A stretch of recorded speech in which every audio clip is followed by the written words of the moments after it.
একজন হাজবেন্ড সে ১৫-২০ বছর বা ২৫ বছর সংসার করার পরে সে একটা পরকীয়ায় লিপ্ত হইল। হঠাৎ করে বউ জানতে পারল যে তার স্বামী ৩ বছর ধরে পরকীয়া করে। স্বামীকে বলা হইল বা হঠাৎ করে ফোনে দেখা গেল, নরমালি এখন যেটা হয় আরকি। ফোনে হঠাৎ করে জানা গেল যে বিভিন্ন চ্যাট ইত্যাদি, হ্যাঁ? তোমাকে ছাড়া আমি বাঁচব না ইত্যাদি। আচ্ছা যাই হোক। তো এই ঘটনা কি? তুমি এটা কেন করলা? আমাদের সংসার আছে, সন্তান আছে, সব আছে। কেন এটা করলা? তখন শুরু হইল হাসব্যান্ডের, "না তুমি আসলে আমার সাথে খারাপ ব্যবহার করো। আমি আসলে বিয়েতে কখনো সুখী ছিলাম না। আমি এইটা ছিলাম না, ওইটা ছিলাম না। ওরকম হইছিল, সেরকম হইছিল। আমি আসলে সাফোকেটেড ফিল করি" ইত্যাদি, ইত্যাদি। ইউ সি সে যখন একটা সত্যকে সে কনস্ট্রাক্ট করলো, একটা বাস্তবতাকে সে তৈরি করলো যে বাস্তবতাটা পায়ের নিচে কোনো মাটি নাই। মানে সে একটা মিথ্যাকে সত্য হিসেবে সে তৈরি করলো। এবং সে সবাইকে বলে বেড়াচ্ছে, "না, আমি আসলে আমার বিবাহিত জীবনে সুখী ছিলাম না। এইজন্য আমি অন্য একটা মেয়ের কাছে গেছি। আমার কিছু করার ছিল না।" করার ছিল তো? তুমি তাহলে ডিভোর্সের কথা তুলতা। তুমি তোমার বউকে বলতা তোমার কি প্রবলেম। এগুলো নিয়ে তুমি ফ্যামিলি সহ তুমি একটা মিটিং করতা। অনেক কিছু তুমি করতে পারতা।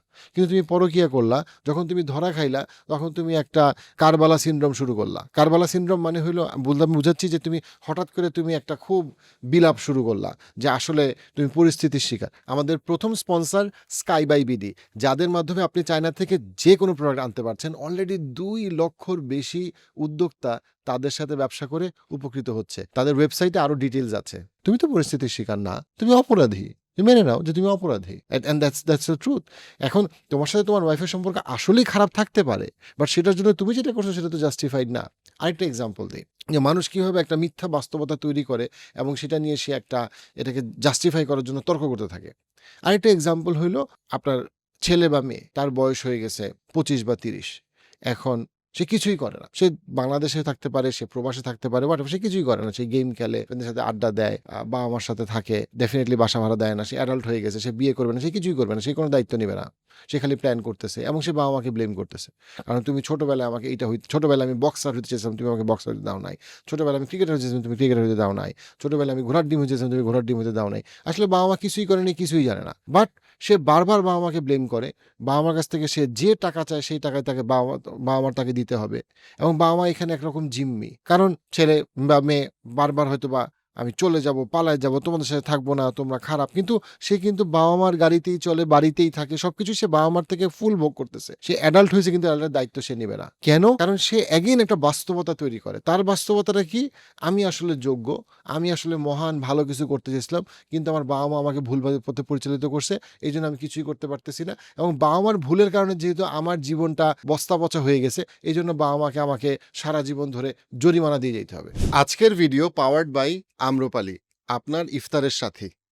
ইউ সি ইবলিসের যে গুণটা, আমি কি এই যে ইবলিসের যে বৈশিষ্ট্যটা, সেই বৈশিষ্ট্য এই স্বামীর মধ্যে এবং এই ছেলেটার মধ্যে কিভাবে আসছে। ইউ সি, কারণ ইবলিস আমাদেরকে আল্লাহ কেন ওই গল্পটা বলছেন as a such a important story, because ওই স্টোরিটা আমরা আমাদের আশেপাশে বারবার দেখব এবং আমরা যেন আদম আলাইহিস সালামের মতো বিহেভ করি, যে ভুল করছে তারপরে সে ক্ষমা চাইছে। এমন না যে ভুল করছে তারপরে সে এমন একটা বাস্তবতা তৈরি করছে যে বাস্তবতা পুরোটাই মিথ্যা।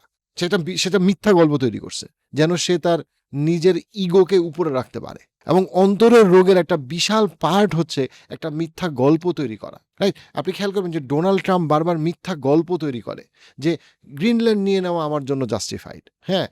কানাডা খেয়ে ফেলা আমেরিকার জন্য জাস্টিফাইড। আমেরিকার প্রেসিডেন্টের জন্য কি হইছে? আমাদের জন্য ইরাকের সাধারণ মানুষকে বিরুদ্ধে যুদ্ধ ঘোষণা করা জাস্টিফাইড। কারণটা হচ্ছে তারা ডেমোক্রেসি চায়। অথবা আমরা তাদের জন্য আমরা তাদের বিরুদ্ধে যুদ্ধ ঘোষণা করে তাদের দেশের মানুষকে আমরা মুক্ত করব। You see, there is the same idea of creating a different narration, তার পারপাসকে সার্ভ করে। সে একটা গল্প তৈরি করে, যে গল্পটা সে বিশ্বাস করে এবং সে আপনাকে বিশ্বাস করাইতে চায়। কারণ সেটা তার পারপাসকে সার্ভ করে। সেটা পলিটিক্সে সত্যি, জিওপলিটিক্সে সত্যি, সেটা ফ্যামিলিতে সত্যি, মানুষের মধ্যে সত্যি। এবং মানুষ আসলে কিভাবে কল্পনায় একটা সত্যকে তৈরি করে যেটা মিথ্যা। আপনি খেয়াল করেন ইবলিসের ঘটনাতে, ইবলিস একটা ঘটনা তৈরি করছে। তার কাছে একটা সত্য আছে। ইবলিসের একটা ভার্সন আছে, আ ভার্সন অফ রিয়ালিটি। ঠিক আছে? ইবলিস একটা বাস্তবতা তৈরি করে, একটা গল্প তৈরি করে, ন্যারেশন তৈরি করে। যেই গল্পটা মিথ্যা, কিন্তু সে ওই গল্পের মধ্যে থাকবে। এখন সত্য ঘটনাটা কি? সত্য ঘটনা হচ্ছে গিয়ে ইবলিস অস্বীকার করছে, ইবলিস অহংকার করছে, ইবলিস আদম আলাইহিস সালামের প্রতি জেলাস এবং ইবলিস বিতাড়িত হইছে এবং সে এত জেদি এবং একরোখা এবং চূড়ান্ত নার্সিসিস্ট যে সে আল্লাহর কাছে অনুমতি চাইছে যে সে তো জাহান্নামে যাবেই, সে সবাইকে যত পারে সবাইকে সে জাহান্নামে নিতে পারে অ্যাজ আ রিভেঞ্জ, তার রেইজ এত বেশি, ভেঞ্জেন্স। কিন্তু এর থেকে সত্য ঘটনা, কিন্তু ইবলিসের কাছে কিন্তু ঘটনাটা এটা না। ইবলিসের কাছে ঘটনাটা হইলো এরকম, আমি একজন যোগ্য ক্যান্ডিডেট চেয়ারম্যানের চেয়ারে বসার জন্য, যেই জন্য আমি ফেরেশতাদের সাথে আসি। এখন তার চিন্তা হইল যে আল্লাহ আজ্জা ওয়া জাল্লা একটা ভুল সিদ্ধান্ত নিয়েছেন, যেটা অসম্ভব, কিন্তু সে বিশ্বাস করে, এবং আদম আলাইহিস সালামের নামে একটা কাদামাটি মার্কা একটা দুর্বল হোয়াটএভার তাকে আমাকে সেজদা করতে বলছে এবং আমাকে বঞ্চিত করা হচ্ছে। ইবলিসের বাস্তবতাতে তার ভুল নাই, ভুল হইল ওই দুইজনে, ওই দুই আল্লাহ আজ্জা ওয়া জাল্লা এবং আদম আলাইহিস সালামের। এবং যেহেতু তাকে বঞ্চিত করা হয়েছে তার অধিকার থেকে, তার হক থেকে, ইবলিস মনে করে তার চেয়ারম্যানের চেয়ার, এই সম্মানের চেয়ার, এখান থেকে যখন তাকে সেজদা করতে বলা হয়েছে, তাকে আসলে বঞ্চিত করা হয়েছে।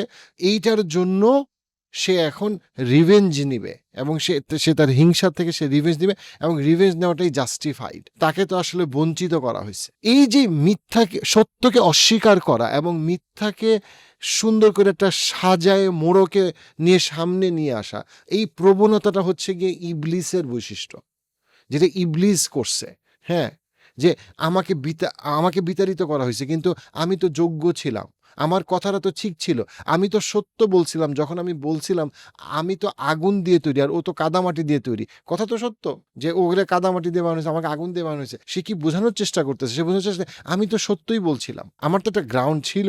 কিন্তু সে সিম্পলি ওইটাকে কমপ্লিটলি ইগনোর করতেছে যে আমি আল্লাহ নির্দেশটা আমি মানি নাই, এবং শুধু নির্দেশ মানি নাই সেটা না, আমি মনে করতেছি যে অ্যাজ ইফ আল্লাহ নির্দেশ দেওয়াটাই ভুল ছিল, উনি সিলেকশন করতে ভুল করছে। যদি উনি আমাকে সিলেক্ট করছে, উনি আমাকে সৃষ্টি করছে, কিন্তু এবং উনি কিয়ামতের দিনে আমাকে জাহান্নামে নিক্ষেপ করবে, কিন্তু তারপরে আমি ওনার নির্দেশ মানবো না, এখনো মানবো না, কোনোদিন মানবো না, কারণ এটা আমার সাথে যেটা হয়েছে সেটা ঠিক হয় নাই।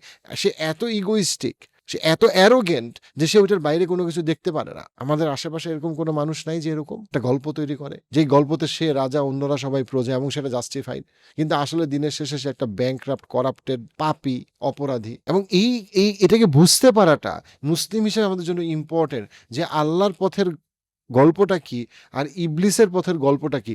ইবলিসের পথের গল্পের মূল পয়েন্ট, মূল ভিত্তিটা হচ্ছে মিথ্যা, আর আল্লাহর ইন্সপিরেশনে যে মানুষগুলো চলতে চায় তারা একটা সত্য গল্পের উপরে নিজেদেরকে দাঁড়া করায়। দেখেন, ইসলাম মানেই কি? আত্মসমর্পণ। আপনি ছেড়ে দিবেন, আপনি উইলফুলি নিজেকে স্লেভ বানাচ্ছেন আল্লাহর, মানে আল্লাহর কথায় এবং আদেশে কাছে আপনি আপনার ডিজায়ারকে আপনি ছেড়ে দিচ্ছেন উইলফুলি, এবং আপনি সচেতনভাবে সেটা করতেছেন। ইবলিস সেটা করবে না, সে সত্যকে মানবে না, সত্যটা যতই তার কাছে স্পষ্ট হোক। কেন? কারণ এটাতে তার ঘুম ভালো হয় না, সত্যটা তাকে কমফোর্টেবল করতেছে না। সে আদম আলাইহিস সালামের কাছে সে আল্লাহর নির্দেশে সেজদা করবে, এই আইডিয়াটা যে সে সামহাও আদম আলাইহিস সালামের থেকে লেস, এটাকে সে নিতে রাজি না। এটার জন্য সেটা এন্টায়ার রিয়ালিটিকে সে তৈরি করার চেষ্টা করছে তার মধ্যে।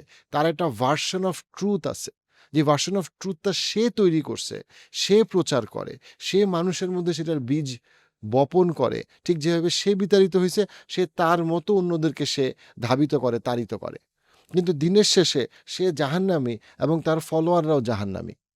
তার ইন্সপিরেশনে যারা যা কিছু করে, যেমন ফেরাউন স্বপ্নে দেখছে, চিন্তা করেন যে সে স্বপ্নে দেখছে যে ও বনি ইসরাইলের যে একটা যাদেরকে তারা দাস বানায় রাখছিল, যে বনি ইসরাইলের মানুষদের থেকে কেউ একজন আসবে, কোনো একটা ছেলে আসবে, সে বড় হবে, বড় হওয়ার পরে সে তার ধ্বংস হয়ে যাবে। ফেরাউন শিশু হত্যা করছে, তার কাছে এটা জাস্টিফাইড। কেন?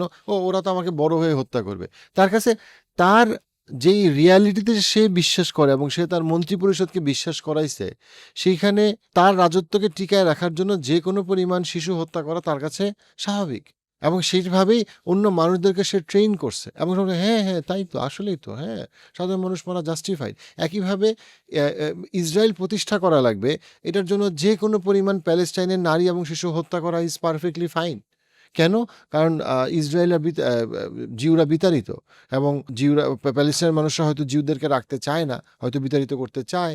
এই জন্য যে কোনো নাম্বার অফ প্যালেস্টাইনকে মারাটা জাস্টিফাইড, এবং বছরের পর বছর শিক্ষিত মানুষরা সেটা বিশ্বাস করছে। কারণ শিক্ষিত হয়েছে তাতে তো তারা অসভ্য হইতে পারবে না, এরকম না। এবং শয়তান মানুষকে এভাবে অসভ্য বানায়, সে তাকে এমন একটা সত্য বিশ্বাস করায় যেটা মিথ্যা, কিন্তু মানুষ সেটা বিশ্বাস করে কারণ সেটা কনভিনিয়েন্ট। আপনি চিন্তা করেন, আপনি যদি একজন আমেরিকান বুদ্ধিজীবী হন, আপনার জন্য তো এটা কনভিনিয়েন্ট একটা লম্বা সময় ধরে যে আপনি ইসরায়েলকে সাপোর্ট করবেন, তাতে আপনার প্রমোশন ভালো হবে, রিসার্চের গ্র্যান্ট বেশি পাবেন, আপনার কোম্পানির শেয়ারের দাম বাড়বে। তাই হ্যাঁ, আমার কাছে মনে হচ্ছে গিয়ে তারা বলে যে ইসরায়েল এবং প্যালেস্টাইনের ব্যাপারটা বেশ কমপ্লেক্স। হ্যাঁ, খুব কমপ্লেক্স একটা ব্যাপার, আমরা বুঝতে পারছি না কি হচ্ছে। তুমি চোখের সামনে দেখতেছো প্যালেস্টাইনের শিশু এবং নারীরা মারা যাচ্ছে দিনের পর দিন, ইসরায়েলি সেনারা বলতেছে তারা মেয়েদেরকে রেপ করতেছে দিনের পর দিন, এবং তুমি বুঝতেছো না যেটা কি এক্স্যাক্টলি ইবলিসের মতো। ইউসি, ইবলিস একটা ডিফারেন্ট বাস্তবতা তৈরি করছে, যে বাস্তবতায় তার ইগো সার্ভ হয়, যেটাতে সে অন্য কাউকে ব্লেম করতে পারে। ইসরায়েল ইজ দ্য সেম, ইসরায়েলের সাপোর্টাররা ইজ দ্য সেম। আপনারা কি দেখেন নাই যে আমেরিকা থেকে, ইউরোপ থেকে, অস্ট্রেলিয়া থেকে প্রমাণিত, এখন পর্যন্ত প্রমাণিত হাজার হাজার সৈন্য এখানে কাজ করছে, একদম গাজাতে সরাসরি সৈন্য কাজ করছে রিসেন্ট রিপোর্টে। মানে জাস্টিফিকেশনটা কি? এক্স্যাক্টলি তারা একটা বাস্তবতা তৈরি করছে। আপনি যে সত্যে বেঁচে আছেন সেই সত্য তারা বিশ্বাস করে না, তারা এমন একটা বাস্তবতাতে বিশ্বাস করে যে বাস্তবতায় তারা রাজা, তাদের কোনো অপরাধ নাই, এবং তারা যা কিছু করতেছে সেটা আসলে সমাজ এবং সভ্যতার জন্য ভালো। আজকের ভিডিও পাওয়ার্ড বাই আম্রপালি, আপনার ইফতারের সাথী। أعوذ بالله من الشيطان الرجيم بسم الله الرحمن الرحيم في قلوبهم مرض فزادهم الله مرضا ولهم عذاب أليم بما كانوا يكذبون وإذا قيل لهم لا تفسدوا في الأرض قالوا إنما نحن مصلحون ألا إنهم هم المفسدون ولكن لا يشعرون।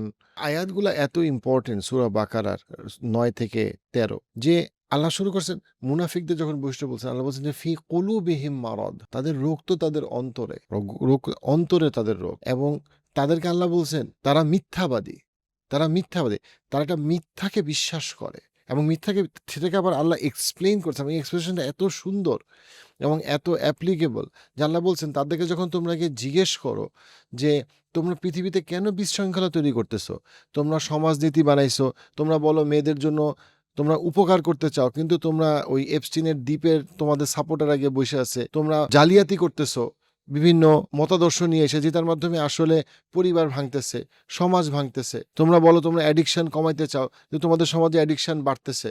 তোমরা বলো মানুষকে তোমরা নিরাপত্তা দিতে চাও, অর্থাৎ তোমরা সমাজে বিভিন্ন রকম বিশৃঙ্খলা কেন তৈরি করো, কেন তোমরা সারা পৃথিবীতে বিশৃঙ্খলা তৈরি করো, কেন তুমি পরিবারের মধ্যে বিশৃঙ্খলা তৈরি করো? তখন তারা বলে না, আমরা তো উপকার করতে আসছি, আমরা তো ঠিক করতে আসছি, আমরা তো সংস্কারপন্থী, আমরা সমস্যাটা সমাধান করতে চাচ্ছি, আমরা সমাধান করতেছি। অর্থাৎ সে তার রিয়ালিটির বাস্তবতাতে সে বিশ্বাস করে যে সে আসলে উপকার করতেছে, কিন্তু আসলে সে তার স্বার্থ ছাড়া কোনো কিছুই সে চিন্তা করে না, সে মুনাফিক। এখন এখানে খেয়াল রাখতে হবে, মুনাফিকদের মধ্যে কিন্তু আবার দুইটা রকম ছিল। একটা দল মুনাফিক ছিল, যেই দল মুনাফিক হচ্ছে তারা জানতো যে তারা মুনাফিক, কিন্তু তারা মুনাফিকই করতো। আরেকটা গ্রুপ ছিল যাদেরকে মুনাফিক বলা হচ্ছে কারণ তারা দুর্বল, তারা একবার মনে করে ইসলামের মধ্যে থাকি তাহলে মনে হয় আমরা বেঁচে যাব, আরেকবার তারা মনে করে ইসলামের শত্রুদের সাথে থাকি তাহলে আমরা বেঁচে যাব। অর্থাৎ একটা হচ্ছে কি সবল মুনাফিক, যারা জেনে শুনে বুঝে মুসলিমদের ক্ষতি করতেছে, কিন্তু তারা একটা ছদ্মবেশে আছে, তারা একটা ছদ্মবেশে মাস্ক পরে আছে, কিন্তু আল্লাহ তাদের অন্তরের কথা বলতেছেন, যে তাদের অন্তরে রোগ, তারা মনে করে তারা সবাইকে আউটস্মার্ট করতেছে, কেউ বুঝতেছে না, কিন্তু আসলে তারা এমন একটা বাস্তবতাকে প্রচার করতেছে, বাস্তবতাটা মিথ্যা, এবং এটা মিথ্যা হিসেবেই প্রমাণিত হবে পৃথিবীতে, ইতিহাসে এবং কিয়ামতের দিনে। কিন্তু সে ওই মিথ্যার উপরে সে দাঁড়ায় আছে, সে ওই মিথ্যা গল্পে সে নায়ক এবং সে বিজয়ী, কিন্তু সত্য পৃথিবীতে এবং কিয়ামতের দিনে সে আসলে বিপদে পড়বে। সে মনে করতেছে সমাজে সে সমাজ বিজ্ঞানী হিসেবে, সে সেনাপতি হিসেবে, সে রাষ্ট্রপ্রধান হিসেবে সে অনেক উপকার করতেছে। আমি ভূরাজনৈতিক বাস্তবতায় বলতেছি যে যারা আসলে অবিচার করে তারা কি বুদ্ধি নিয়ে অবিচার করে। ফেরাউন কি মনে করতেছিল? ফেরাউন মনে করতেছিল আমি আসলে উপকার করতেছি, ভালো কিছু করতেছি, কারণ ওইটা তার ইগো সার্ভ করে, তার পারপাস সার্ভ করে। বাট আসলে সে কেন করতেছে? সে করতেছে তার নিজের স্বার্থের জন্য, তার এটা ভাল লাগে। এবং সে মনে করে আমি আসলে সমাধান করতেছি, যখন সে আসলে সমস্যা। এবং আল্লাহ এটাই বলতেছেন, আলা ইন্নাকুম হুমুল মুফসিদুনা, যে তারাই সত্যিকার অর্থের বিশৃঙ্খলাকারী, ওয়ালা কিল্লা ইয়াশউরুন। কেন এখানে, কিন্তু তারা এটা বোঝে না। মানে কি, আল্লাহ কি বলছেন, বোঝে না বলতে কি, এখানে কথাটা খুব ইম্পর্টেন্ট, যে তারা যে নিজেরা বিপদে পড়তেছে এই মিথ্যাকে সত্য বাস্তবতা হিসেবে বিশ্বাস করে এবং অন্যদেরকেও বিপদে ফেলতেছে, এটা তারা বুঝে না। খুবই ইম্পর্টেন্ট কথা, যে দিনের শেষে আলটিমেটলি তারা আলটিমেটলি কি হবে, তারা কিয়ামতের দিন বুঝতে পারবে তারা আসলে কমপ্লিট দেউলিয়া, কমপ্লিট লুজার। কিন্তু আমরা পৃথিবীর মানুষ অনেক সময় এই জেনে শুনে বুঝে মিথ্যা সাক্ষী দেই, কারণ আমরা মনে করি মিথ্যাটা সাস্টেন করবে, এটা কখনোই সাস্টেন করবে না।